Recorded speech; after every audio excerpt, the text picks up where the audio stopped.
चलो बुद्ध की ओर। बुद्ध और उनका धम्म। बाबा साहेब डॉक्टर भीमराव अंबेडकर लिखित। ऑडियो एडिटर मनोज कुमार बौद्ध। नमो बुद्धाय। 16 असित ऋषि को निश्चय था कि यह बालक गृहस्थ नहीं बनेगा। 17 बालक की ओर देखकर वह सिसकियां भर भर रोने लगे। 19 उन्हें इस प्रकार रोता देखकर शुद्धोदन के रोंगटे खड़े हो गए। उन्होंने असित ऋषि से निवेदन किया, ऋषिव। 18 शुद्धोदन ने देखा कि असित ऋषि सिसकियां भर भर कर रो रहे हैं।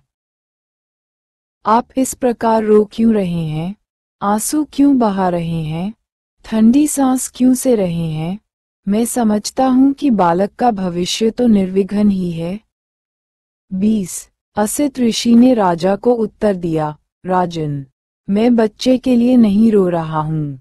इसका भविष्य निर्विघ्न है। मैं अपने लिए रो रहा हूँ।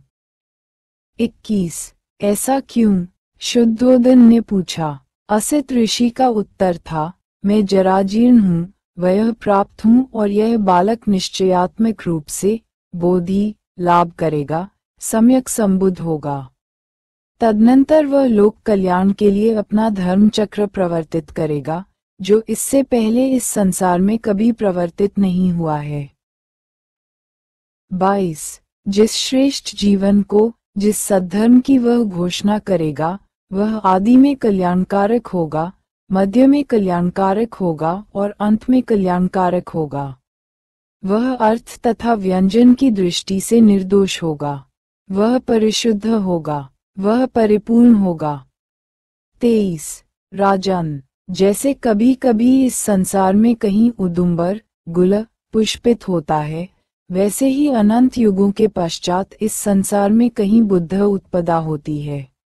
राजन, उसी प्रकार यह बालक अवश्य ही बोधि प्राप्त करेगा, पुनर्तः ज्ञानी होगा और अनंत प्राणियों को इस दुख सागर से पार ले जाएगा, सुखी करेगा।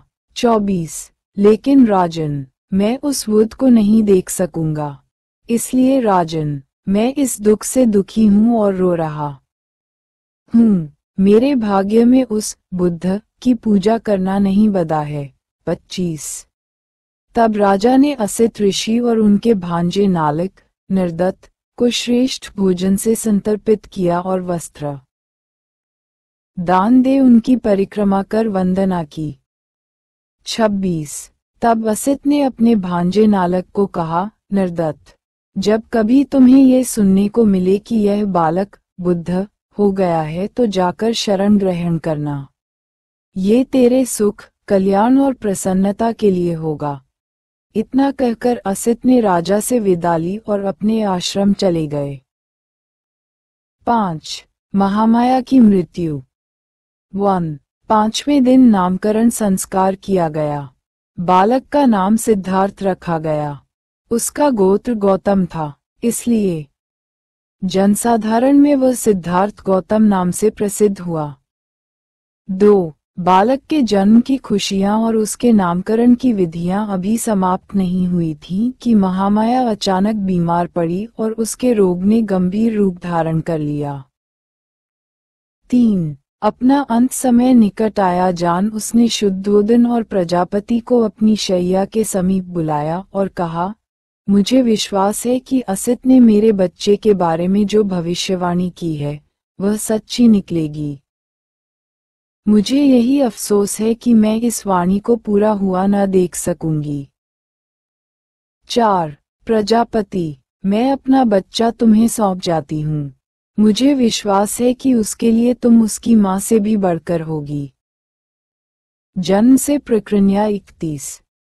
5 मेरा बालक शीघ्र ही मातृहीन बालक हो जाएगा, लेकिन मुझे इसकी तनिक चिंता नहीं है कि मेरे बाद यथायोग्य विधि से उसका लालन पालन नहीं होगा।